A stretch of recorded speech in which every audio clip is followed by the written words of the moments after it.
അലീന തിരികെ വീട്ടിലേക്ക് വന്നിട്ട് ബാലചന്ദ്രനോട് എല്ലാ കാര്യങ്ങളും പറയാണ്. അത് കേൾക്കും ബാലേന്ദ്രനും ഒരുപാട് സങ്കടമാകുന്നുണ്ട്. പക്ഷേ അവര് പറഞ്ഞിട്ടല്ലേ നീ അങ്ങോട്ട് ചെല്ലാതിരുന്നത്? ആ അച്ഛനമ്മയും എല്ലാം നിന്നോട് ദേഷ്യത്തിലല്ലായിരുന്നോ? അതുകൊണ്ടല്ലേ പിന്നെ നിന്നെ എന്തിനാ കുറ്റപ്പെടുത്തുന്നത്? അതുപോലെ തന്നെ ഓട്ടോ ഷാജിയും തന്നെ കുറ്റപ്പെടുത്തിയെന്നും താൻ കള്ളിയാണെന്നും താൻ രോഹിത്തിന് വേണ്ടിയാണ് അവിടെ പോയെന്നൊക്കെയാണ് പറഞ്ഞതെന്നും അവൾ പറയുന്നുണ്ട്. അത് കേൾക്കുമ്പോൾ ബാലൻ നീ വിഷമിക്കേണ്ട, നീ അതിനൊന്നും അല്ലല്ലോ പോയത് എന്നൊക്കെ പറഞ്ഞ് മനുവും ബാലനും കൂടി സമാധാനിപ്പിക്കുന്നുണ്ട്. മുകളിലത്തെ മുറിയിലിരുന്നുകൊണ്ടും ശരണയുടെ പോയ കാര്യങ്ങളെല്ലാം പറയുന്നത് രോഹിത്ത് കേൾക്കുകയാണ്. രോഹിത്ത് അപ്പം അന്നേ ദിവസം നടന്ന സംഭവങ്ങളെല്ലാം ഒന്ന് ആലോചിച്ച് നോക്കുന്നുണ്ട്. അവൻ പിടിച്ച് തന്നെ ബെഡിലേക്ക് തള്ളിയിടുമ്പോൾ ശരണയെ കരഞ്ഞുകൊണ്ട് പറയുന്നുണ്ടല്ലോ, ദയവ് ചെയ്ത് എന്നെ ഒന്നും ചെയ്യില്ല ചേട്ടാ, ഞാൻ മരിച്ചു പോകും എന്നും പറഞ്ഞുകൊണ്ട് ആ പാവം പെൺകുട്ടി അവിടെ നിന്ന് കരയുന്നത് രോഹിത്ത് ഓർക്കാണ്. പെട്ടെന്ന് അവന് വല്ലാതെ ബുദ്ധിമുട്ട് തോന്നുന്നുണ്ട്. അങ്ങനെ അവൻ ഇരുന്നിടത്തുനിന്നും എഴുന്നേക്കാണ്. പതിയെ കണ്ണാടിയിൽ പോയി നോക്കുന്നുണ്ട്. പണ്ട് ഒരു പെൺകുട്ടിയെ കൊണ്ട് വീട്ടിലേക്ക് വന്നതും അലീനയോട് താൻ ചെയ്തതും അതുപോലെ ഇപ്പോൾ ശരണയുടെ അടുത്ത് പോയതും എല്ലാ കാര്യങ്ങളും അവൻ്റെ മനസ്സിൽ കൂടി മിന്നി മറയാണ്. അവൻ കണ്ണാടി നോക്കിയിട്ട് തന്നോട് തന്നെ അവന് പുച്ഛം തോന്നുന്നുണ്ട്. ശരണയെ എങ്ങനെയെങ്കിലും ഒന്ന് കാണണം, കാല് പിടിച്ച് മാപ്പ് പറയണം എന്നോർക്കാണ്. അതിനു മുമ്പേ താൻ ആദ്യമായി ഉപദ്രവിക്കാൻ ശ്രമിച്ചത് അലീനയാണല്ലോ, അതുകൊണ്ട് തന്നെ അവളോട് മാപ്പ് പറയണമെന്ന് അവൻ ഓർക്കാണ്. റൂമിലേക്ക് പോയതിനു ശേഷം ബാത്റൂമിലേക്ക് പോയി കുളിച്ച് റെഡിയായിട്ടൊക്കെ അവൻ വരുന്നുണ്ട്. വന്ന് റൂമിൽ തന്നെ ഇരിക്കുകയാണ്. അലീന ഈ സമയത്ത് അവനങ്ങോട്ടേക്ക് ചായ കൊണ്ട് വരുന്നുണ്ട്. അല്ല രോഹിത്തെ, കുളിയെല്ലാം കഴിഞ്ഞോ? കൊള്ളാലോ, ഇപ്പം എങ്ങനെയുണ്ട്? കുഴപ്പമൊന്നുമില്ല എന്ന് പറയാണ്. ദാ ചായ, റിസ്ക് ഉണ്ട്, ഞാൻ മുക്കി തരട്ടെ? വേണ്ട, ഞാനിപ്പോൾ ഓക്കെ ആയി, എനിക്കിനിയിപ്പം ആഹാരം വാർത്തതൊന്നും വേണ്ട, ഞാനിപ്പോൾ ഓക്കെ ആണ് എന്ന് പറയുന്നുണ്ട്. അല്ല, ഷർണേനെ കാണാനാണോ പോയത്?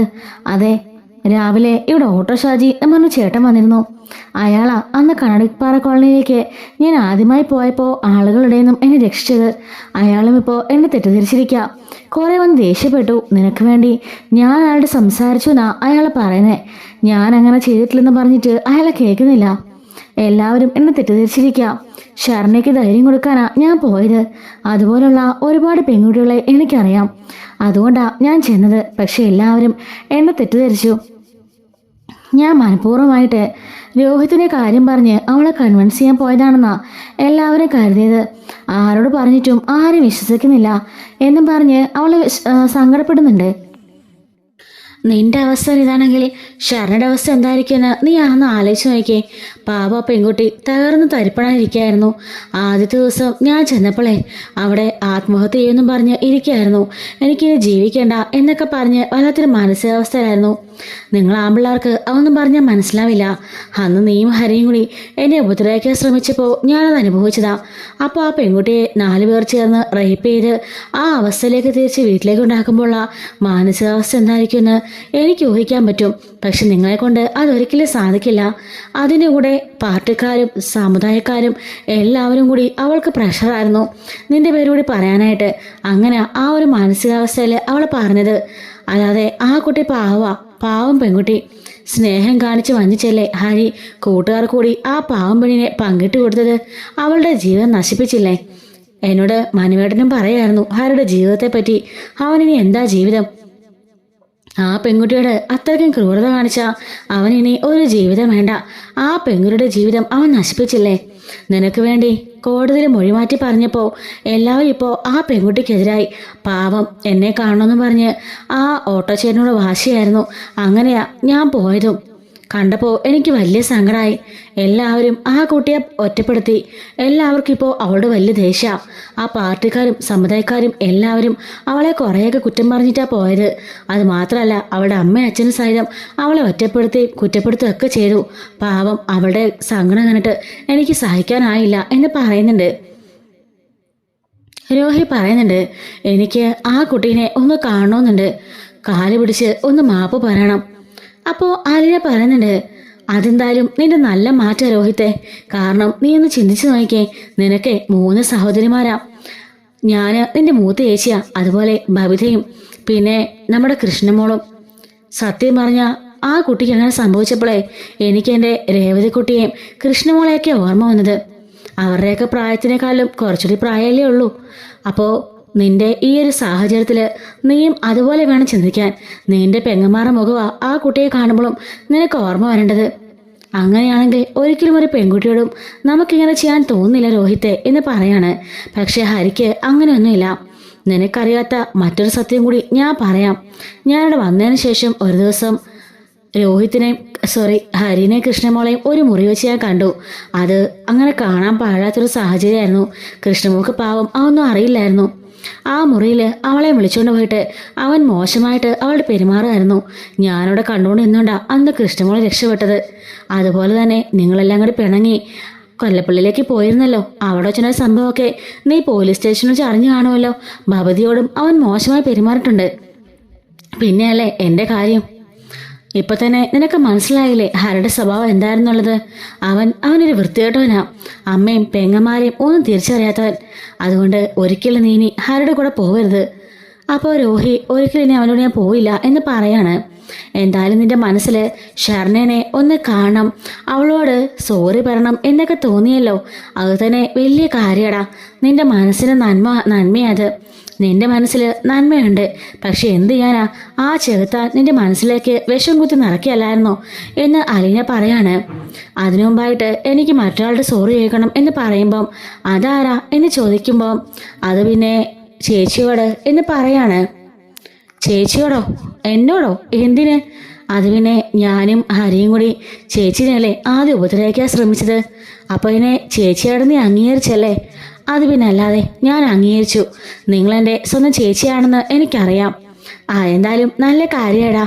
എൻ്റെ മനസ്സിൽ ഇപ്പോഴാണ് സന്തോഷമായത്. ഭവതി എന്നെ ഇപ്പോൾ ഒരു ചേച്ചിയെ പോലെ അംഗീകരിച്ചു. മോനും എന്നെ അങ്ങനെ അംഗീകരിക്കുമ്പം എനിക്കത് സഹിക്കാനാവുന്നതിൽ അപ്പുറം സന്തോഷമാണ്.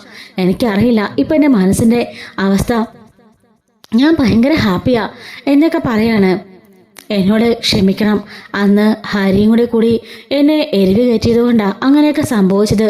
എൻ്റെ ഭാഗത്തും തെറ്റുണ്ട്, ഇല്ലെന്ന് ഞാൻ ഒരിക്കലും പറയില്ല. അവൻ പറഞ്ഞത് കേട്ട് ഞാൻ തൊള്ളാൻ പാടില്ലായിരുന്നു.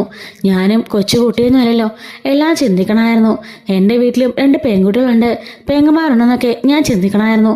അതെല്ലാം എൻ്റെ ഭാഗത്തുനിന്ന് തെറ്റാ. അന്ന് ചേച്ചി കത്രികയെടുത്ത് കുത്തിയത് എന്തോ ഭാഗ്യമാണെന്നാണ് ഞാനിപ്പോൾ കരുതുന്നത്. അതുകൊണ്ട് അതൊന്നും സംഭവിച്ചില്ല. അല്ലെങ്കിൽ ഉറപ്പായിട്ടും ചേച്ചിയും ഇതുപോലെ അവസ്ഥയിലേക്ക് എത്തിയേനെ.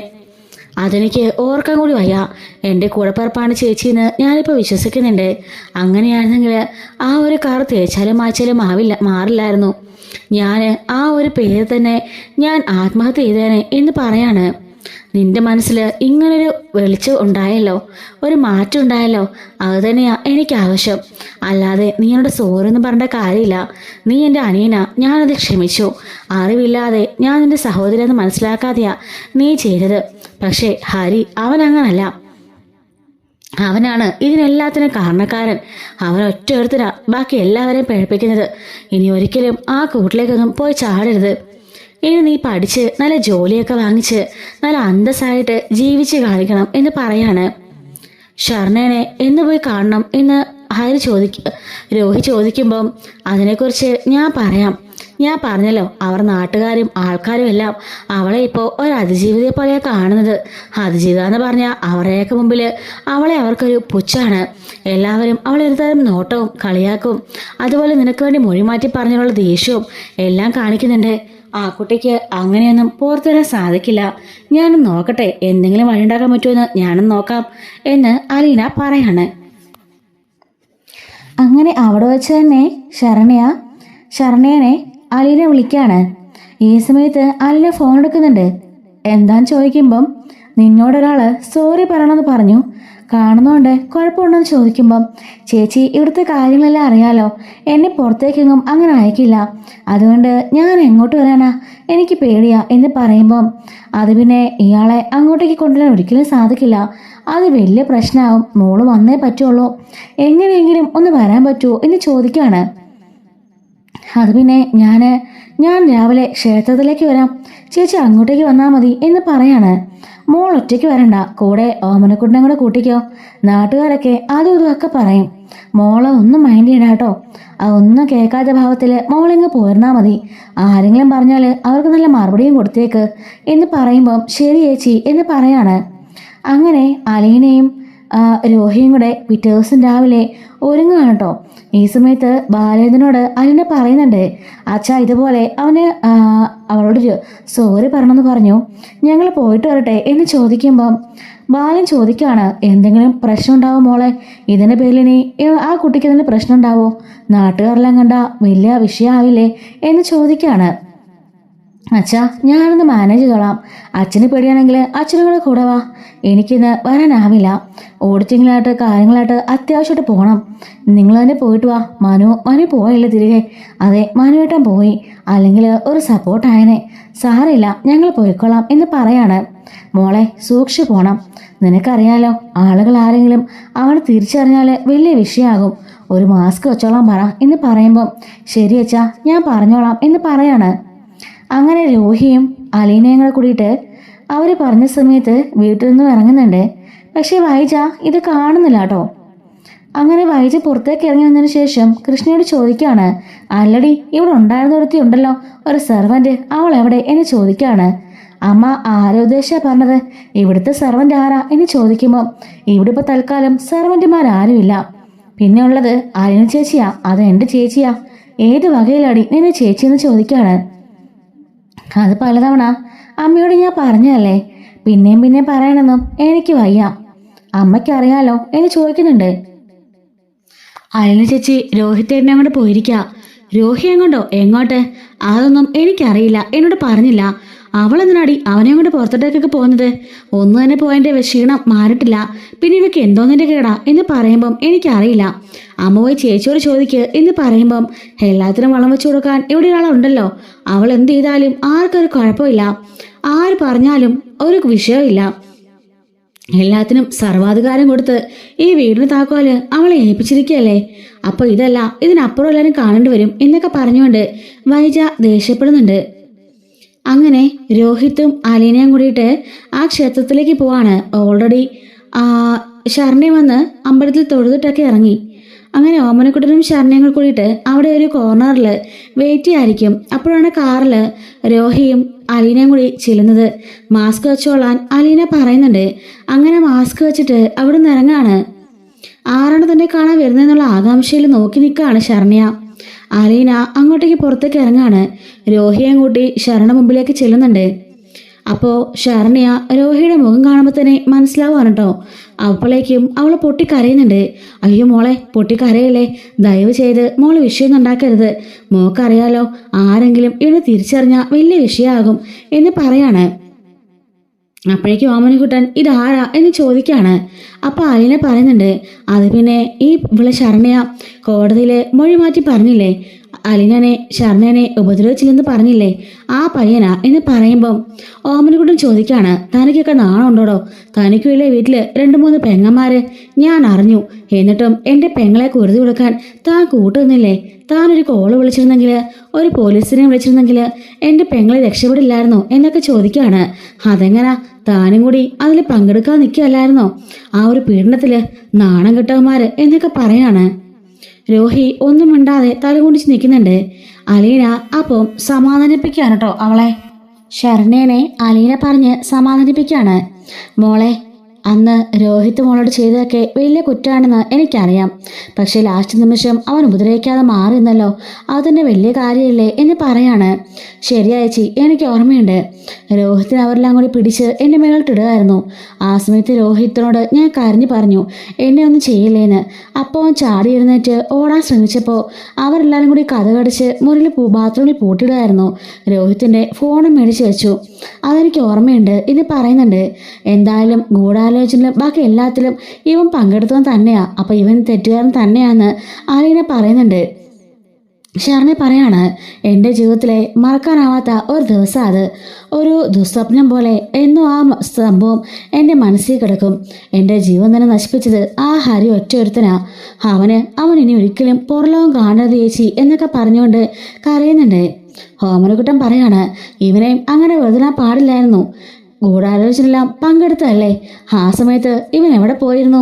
ഈ ഒരു ചിന്താഗതിയൊക്കെ അപ്പോൾ തന്നെ പറഞ്ഞു വിലക്കാനോ പോലീസിനെ അറിയിക്കാനോ ശ്രമിച്ചിരുന്നെങ്കിൽ എൻ്റെ പെങ്ങളുടെ ജീവിതം ഇങ്ങനെ ആവുമായിരുന്നോ എന്ന് ചോദിക്കുകയാണ്. അപ്പോഴേക്കും രോഹിത്ത് കരഞ്ഞുകൊണ്ട് പറയുന്നുണ്ട്, എന്നോട് ക്ഷമിക്കണം. ഓമനക്കുട്ടനോട് പറയണേ, നിങ്ങൾ പറഞ്ഞതെല്ലാം ശരി തന്നെയാ. ഞാൻ ഗൂഢാലോചനയിലും മറ്റെല്ലാത്തിനും പങ്കെടുത്തായിരുന്നു. അന്ന് ഹരിയുടെ വാക്ക് കേട്ട് ഞാൻ എല്ലാത്തിനും നിന്ന് കൊടുത്തതുമാണ്. ഞാൻ ചെറിയ കുട്ടിയൊന്നുമില്ലെന്ന് എനിക്കറിയാം. എല്ലാത്തിലും ഞാൻ തെറ്റുകാരൻ തന്നെയാ. പക്ഷെ അവസാന നിമിഷം എൻ്റെ മനസ്സ് മാറി. ആ സമയത്തെങ്കിലും ഞാൻ പോലീസിനെ അറിയിച്ചാൽ മതിയായിരുന്നു. പക്ഷേ എന്ത് ചെയ്യാനാ, അതൊന്നും നടന്നില്ല. എന്നോട് ക്ഷമിക്കണം എന്ന് ഓമനക്കുട്ടനോട് പറയുന്നുണ്ട്. അതുപോലെ ഷെറിനോട് പറയാണ്, കാല് പിടിച്ച് ഞാൻ മാപ്പ് പറയാം, എന്നോട് ക്ഷമിക്കണം. ഈ സംഭവമെല്ലാം പ്ലാൻ ചെയ്തപ്പോൾ ഞാനും ഉണ്ടായിരുന്നു. അത് തലേദിവസമൊന്നുമല്ല, 1-2 ആഴ്ചയ്ക്ക് മുമ്പേ തൊട്ടേ ഹരി പ്ലാൻ ചെയ്ത കാര്യമാണ്. തന്നെ കൊണ്ട് പല സ്ഥലങ്ങളിലേക്ക് പോയപ്പോഴും താൻ ഒന്നിനും വഴങ്ങിയില്ലെന്നും അതുകൊണ്ട് നിന്നെ ഒരു പാഠം പഠിപ്പിക്കണമെന്നും എല്ലാവർക്കും കൂടി എൻജോയ് ചെയ്യാന്നൊക്കെ പറഞ്ഞത് അവനാ. അവൻ ഒറ്റൊരുത്തനാ അതെല്ലാം പറഞ്ഞ് പിരികേറ്റിയത്. അങ്ങനെയാ എല്ലാം പ്ലാൻ ചെയ്തതും അവൻ തന്നെയാ മയക്കുമരുന്ന് കൊണ്ടുവന്നതും വീട് സെറ്റാക്കിയതും എല്ലാ കാര്യങ്ങളും ചെയ്തത്. അതിനെല്ലാം സപ്പോർട്ടായിട്ട് ഞാനും നിന്നു, ബാക്കി 2 കൂട്ടുകാരും നിന്നു. അവസാന നിമിഷമാണ് എനിക്കത് തെറ്റാണെന്ന് തോന്നിയത്. എന്തൊക്കെ പറഞ്ഞാലും ഞാൻ ചെയ്തത് ഒരിക്കലും ശരിയാവില്ല എന്ന് എനിക്കറിയാം. തെറ്റ് തന്നെയാ, എന്നോട് ക്ഷമിക്കണം, കാല് പിടിച്ച് വേണമെങ്കിലും ഞാൻ മാപ്പി ചോദിക്കാമെന്ന് പറഞ്ഞുകൊണ്ട് കൈ കൂപ്പിന്ന് കരയാണ് രോഹിത്ത്. അപ്പോഴേക്കും ശരണ്യ അലിയോട് പറയാണ്, ചേച്ചി കാര്യമുണ്ടെന്ന് പറ, എനിക്കിത് കാണണ്ട. എൻ്റെ ജീവിതം നശിച്ചു, ഇനിയിപ്പോൾ മറ്റുള്ളവരുടെ കൂടി ജീവിതം നശിക്കണ്ടെന്ന് ഞാൻ കരുതിയതാ. സമുദായക്കാരും പാർട്ടിക്കാരും പോലീസുകാരും ഒക്കെ ഇയാളുടെ പേര് കേസ് കൊടുക്കാൻ പറഞ്ഞപ്പോഴും എനിക്ക് ഭയങ്കര വിഷമമായിരുന്നു. പിന്നെ എല്ലാവരും പറഞ്ഞ് എൻ്റെ മനസ്സ് മാറ്റി വച്ചിരിക്കുകയായിരുന്നു. ചേച്ചി വന്ന് ധൈര്യം നൽകിയപ്പോഴാണ് എനിക്ക് തോന്നിയത്, എന്തിനാ വെറുതെ ഇയാളെ ശിക്ഷിക്കുന്നത്? ഇയാളെന്നെ എന്തായാലും ഉപദ്രവിച്ചില്ലല്ലോ, അതെന്നെ വലിയ കാര്യം. പിന്നെ കൂട്ടുന്നതിനൊക്കെ 19 ദിവസം കൊണ്ട് ജയിലിലും സ്റ്റേഷനിലൊക്കെ ആയിട്ട് ഇയാൾ അനുഭവിച്ചു എന്ന് എനിക്കറിയാം. അതുകൊണ്ടാ ഇയാളെ വെറുതെ ഞാൻ ഉദ്ദേശിച്ചതും. അതിൻ്റെ പേരിൽ ഇപ്പം സമൂഹത്തിലെല്ലാം ഞാൻ ഒറ്റപ്പെട്ടവളായി. എല്ലാവരുടെ മുമ്പിൽ ഞാനിപ്പോൾ നാണം കിട്ടു. എന്നെ എല്ലാവരും ഇപ്പോൾ ഒറ്റപ്പെടുത്തിക്കൊണ്ടിരിക്കുക എന്നൊക്കെ പറയുന്നുണ്ട്. ആലിന പറയുന്നുണ്ട്, ഒരിക്കലും മോൾ ഒറ്റയ്ക്കല്ല, ഞാനുണ്ട്. ഏത് സാഹചര്യത്തിലും ഈ ചേച്ചി ഉണ്ടാവും, അത് മോൾക്ക് വിശ്വസിക്കാം എന്ന് പറയാണ്. രോഹിത് പറയാണ്, ആലിന ചേച്ചി മാത്രമല്ല ഞാനും ഉണ്ടാവും എന്നും. ഷർണയോടൊപ്പം ഷർണയ്ക്ക് എന്താവശ്യം വന്നാലും അതിന് ഞാനുണ്ടാവും കൂടെ എന്ന് പറയാം കേട്ടോ. എന്നിട്ട് ഷർണ പറയാണ്, ശരി ചേച്ചി, ഞങ്ങൾ പോവാ, ഒരുപാട് താമസിച്ചു, ഇനി നിന്നാൽ അത് പ്രശ്നമാവും. പിന്നെ നാട്ടിലുള്ളവരൊക്കെ ഭയങ്കര കളിയാക്ക ചേച്ചി, ഞങ്ങളെ മൊത്തത്തിൽ ഇപ്പോൾ ഒറ്റപ്പെടുത്തിയ അവസ്ഥയിലാണ്. ഇനിയിപ്പം പഠിക്കാൻ പോലും പോകണ്ടെന്നാ എല്ലാവരുടെ അഭിപ്രായം. എന്താ ചെയ്യേണ്ടതെന്ന് എനിക്കറിയില്ല. ചേച്ചിക്ക് അറിയാലോ, ഞാൻ നന്നായി പഠിക്കുന്ന കുട്ടിയാ. അതുകൊണ്ട് തന്നെ എനിക്ക് തുടർന്ന് പഠിക്കണമെന്ന് വലിയ ആഗ്രഹം ചേച്ചി. അതെങ്ങനെയും ഒന്ന് നടത്തി തരണം എന്ന് പറയുമ്പം, മോള് വിഷമിക്കണ്ട, മോൾ ആഗ്രഹിച്ച ഉയരങ്ങളിലേക്ക് ഈ ചേച്ചി മോളെ എത്തിച്ചിരിക്കും, അത് എൻ്റെ വാക്കാന്ന് പറയാണ്. രോഹിത് പറയുന്നുണ്ട്, ഷർണയ ഒന്നുകൊണ്ട് വിഷമിക്കണ്ട, ഷർണയുടെ കൂടെ ഞാനും ഉണ്ടാവും. ഏത് പ്രതിസന്ധിയിലും ഒരു സഹോദരനെ പോലെ ഇനി എന്നെ കാണാം. ഞാൻ ചെയ്തു പോയ തെറ്റിന് അങ്ങനെയെങ്കിലും ഒരു പ്രായശ്ചിത്തം ഞാൻ ചെയ്യണ്ടേ എന്ന് ചോദിക്കുകയാണ്. അങ്ങനെ ഷർണയും ഓമനക്കുട്ടനും അവിടുന്ന് പോവാണ്. രോഹിത് അപ്പോഴേക്കും ആ സൈഡിലിരുന്നു കൊണ്ട് പൊട്ടിക്കരയുന്നുണ്ട്. രോഹിത്തെ, വണ്ടി എടുക്ക്, നമുക്ക് പോകാം, അധിക നേരം ഇവിടെ നിൽക്കണ്ട എന്ന് പറയുമ്പം രോഹിത് വന്ന് വണ്ടി എടുക്കുന്നുണ്ട്. അങ്ങനെ വണ്ടിയിൽ കയറി ഇരുന്നിട്ടും രോഹിത് ഭയങ്കരമായിട്ട് കരയാണേ. നീ വണ്ടി എടുത്തേ, നമുക്ക് പോകാം, ഈ സ്ഥലമൊന്നും അത്രയ്ക്ക് സേഫ് അല്ല എന്നാലിനെ പറയുമ്പോൾ വണ്ടി എടുത്തുകൊണ്ട് രോഹി അലീനയും കൂടി കടപ്പാടൂരേക്ക് ചെല്ലാണ്. രോഹിത്തിനെയും കൂട്ടി അകത്തേക്ക് കയറാണ് അലീന. ഡോർ തുറക്കുന്നത് കൃഷ്ണമോളാണ്. ചേച്ചി എവിടെ പോയതാ എന്നോട് പറയാതെ എന്ന് പറയുമ്പം അതൊക്കെയുണ്ട്, വാ പറയാം എന്ന് പറഞ്ഞുകൊണ്ട് അകത്തേക്ക് കയറുന്നുണ്ട്. അപ്പോഴേക്കും വാതിലും തുറന്നുകൊണ്ട് ഒരു ആന ഇളകി വരുന്നത് പോലെ നമ്മുടെ വൈജി ഇങ്ങോട്ട് ഇറങ്ങി വരുന്നുണ്ട് കേട്ടോ. എവിടെ പോയതാടി നീ എൻ്റെ മോനെയും കൊണ്ട് എന്ന് ചോദിക്കുകയാണ്. അപ്പോൾ അലീന ഒന്നും മിണ്ടാതെ നിൽക്കുകയാണ് കേട്ടോ. നിന്നോട് ചോദിച്ചു കേട്ടില്ലടി, നിന്റെ നാക്കിറങ്ങി പോയോ? എൻ്റെ മോനെ വശീകരിക്കാൻ വേണ്ടി നീ ഇവിടുന്ന് കൊണ്ടുപോയതാണോടി എന്ന് ചോദിക്കുകയാണ്. അപ്പോഴേക്കും രോഹിത് ഇത് മിണ്ടാതെ നിൽക്കാതിരിക്കും. രോഹിത് പെട്ടെന്ന് പറയുന്നുണ്ട്, അമ്മയ്ക്ക് എന്തിനാ കേടാ? അമ്മ എന്തിനാ ദേഷ്യപ്പെടുന്നത്? വന്നപ്പോൾ തൊട്ട് ഞാൻ കേൾക്കുക, അമ്മ എന്തിനാ ഇങ്ങനത്തെ വർത്താനമൊക്കെ പറയുന്നേ? ഞാൻ ചേച്ചിയുടെ കൂടെ ഞാനാ പോയത് എന്ന് പറയുന്നുണ്ട്. എന്താ നീ വിളിച്ചേ? ചേച്ചിന്നോ ഇവളെയോ? ഇത്രയും കാലം അങ്ങനെയൊന്നും അല്ലായിരുന്നല്ലോ. ആ, ഇനി മുതൽ അങ്ങനെയാ. അച്ഛൻ്റെ മകളാണ് അലീന ചേച്ചിന്ന് അമ്മയ്ക്ക് അറിയാലോ. അപ്പം ഞങ്ങളുടെ കൂടെപ്പറപ്പല്ലേ, പിന്നെ ചേച്ചിനെ വിളിച്ചാൽ എന്താ കുഴപ്പം എന്ന് ചോദിക്കുകയാണ്. ഓഹോ, അപ്പം എൻ്റെ മകനെയും കൂടി നീ മയക്കിയിട്ട് തല്ലടി എന്ന് ചോദിക്കുകയാണ്. ആരും എന്നെ മയക്കിയിട്ടൊന്നുമില്ല, എനിക്ക് തിരിച്ചറിയാനുള്ള പ്രായമൊക്കെയുണ്ട് എന്ന് പറയുമ്പം അതെനിക്കിപ്പോൾ മനസ്സിലായടാ. നിനക്ക് തിരിച്ചറിയാനുള്ള നല്ല പ്രായമുണ്ടെന്ന്. നീ ഇപ്പോൾ ആ കോപ്രായാണല്ലോ ഈ കാണിച്ചുകൊണ്ടിരിക്കുന്നത്. എവിടെ പോയതാടാ നീ എന്ന് ചോദിക്കുകയാണ്. കൃഷ്ണമോള് ചോദിക്കുന്നുണ്ട്, ചേച്ചി നിങ്ങൾ എവിടെ പോയതാ? മോളെ, രോഹിത് പറഞ്ഞു ഷർണയോട് പോയിട്ട് മാപ്പ് ചോദിക്കണമെന്ന്. അത് ശരിയായ കാര്യമല്ലേ? അതുകൊണ്ടാണ് രോഹിത്തിനെ കൂട്ടി അമ്പലത്തിലേക്ക് പോയത്. ഷർണയ അവിടെ വന്നിരുന്നു. അവിടെ വച്ച് ഷർണയോട് എല്ലാ കാര്യങ്ങളും പറഞ്ഞ് രോഹിത് മാപ്പ് ചോദിച്ചു.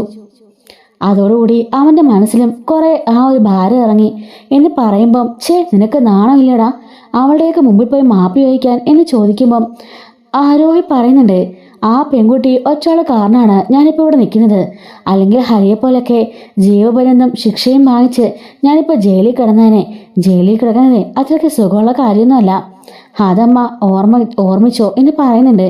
പിന്നെ ഞാനൊരു തെറ്റ് ചെയ്തു. അതിൽ എനിക്കിപ്പം നല്ല കുറ്റബോധവും നല്ല പശ്ചാത്താപവും ഉണ്ട്. അതുകൊണ്ടാണ് ആ പെൺകുട്ടിയെ കാണാനായിട്ട് ഞാൻ പോയത്.